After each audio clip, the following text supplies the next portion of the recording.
ବନ୍ଧୁଗଣ,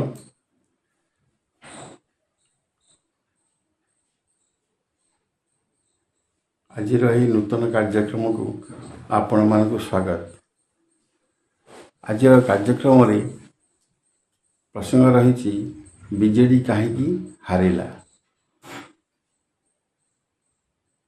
ଯେଉଁ ଦଳ 2000 ମସିହାରୁ 2024 ମସିହା ପର୍ଯ୍ୟନ୍ତ ଜନମାନସରେ ଅପ୍ରତିଦ୍ୱନ୍ଦିତା ଲାଭ କରି ସରକାର ଗଠନ କରିଛି 5 ଥର, ସେ ଦଳ 24 ମସିହାରେ ହାରିଲା କାହିଁକି?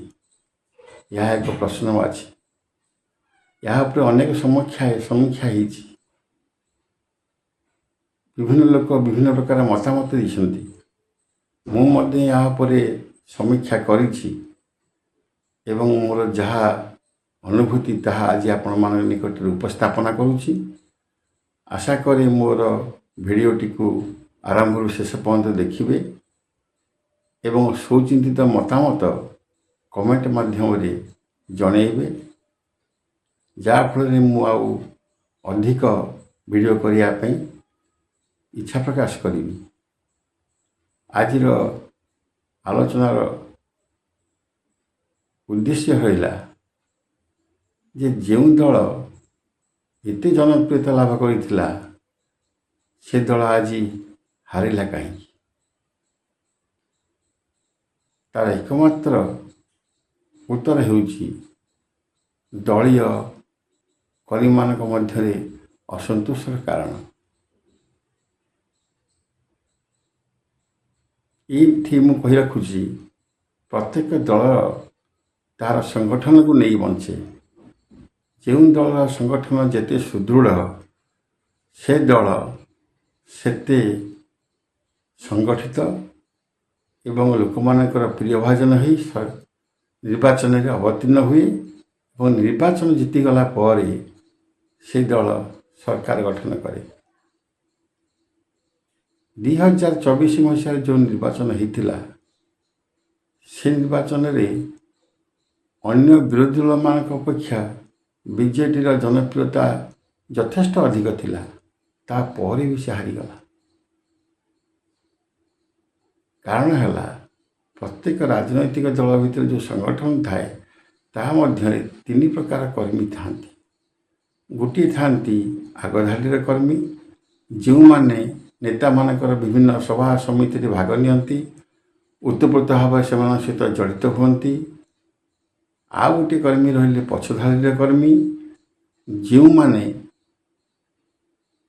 ଅନ୍ୟ ସମୟରେ ଏତେଟା ସମୟ ଦିଅନ୍ତି ନାହିଁ, କିନ୍ତୁ ନିର୍ବାଚନ ସମୟରେ ସେମାନେ ମୁଖ୍ୟ ଭୂମିକା ଧାରଣ କରି ଦଳକୁ ଜିତେଇବାରେ ସାହାଯ୍ୟ କରନ୍ତି।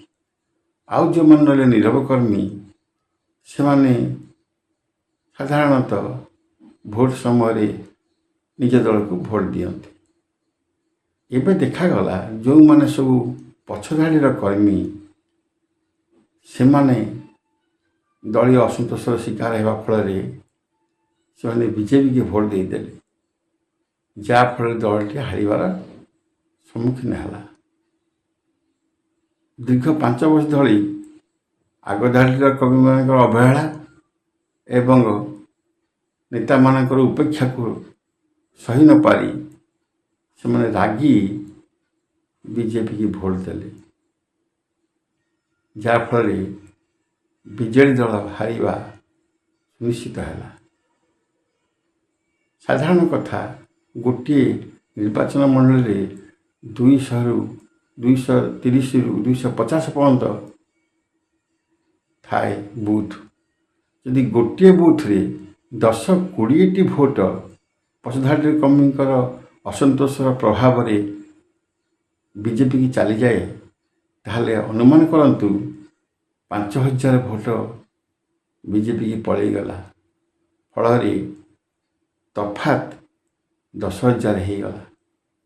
10,000 ଭିତର ଯେଉଁମାନେ ହାରିଛନ୍ତି ସେମାନଙ୍କ ସଂଖ୍ୟା ଯଦି ଦେଖିବେ ତାହା ନିଶ୍ଚିତ ଭାବରେ ଆପଣ ଅନୁମାନ କରିପାରିବେ, ଯଦି ସେମାନେ ବିଜେଡ଼ିରେ ଜିତିଥାନ୍ତେ ତାହେଲେ ବିଜେଡ଼ି ପୁଣି ସରକାରକୁ ଆସିଥାନ୍ତା।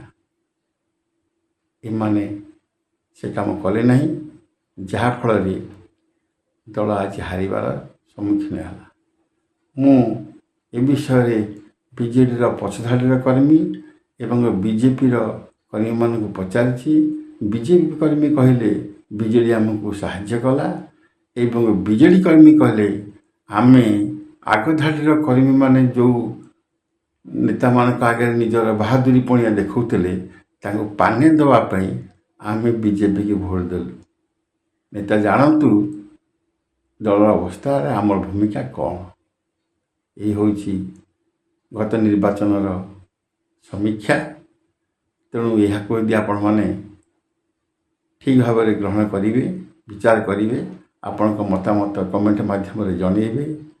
ଆଶା କରେ ଆପଣଙ୍କର ଏହି ଚେଷ୍ଟାଟି ମୋତେ ନିଶ୍ଚିତ ଆଗକୁ ବଢ଼େଇ ନେବ। ଜୟ ଜଗନ୍ନାଥ।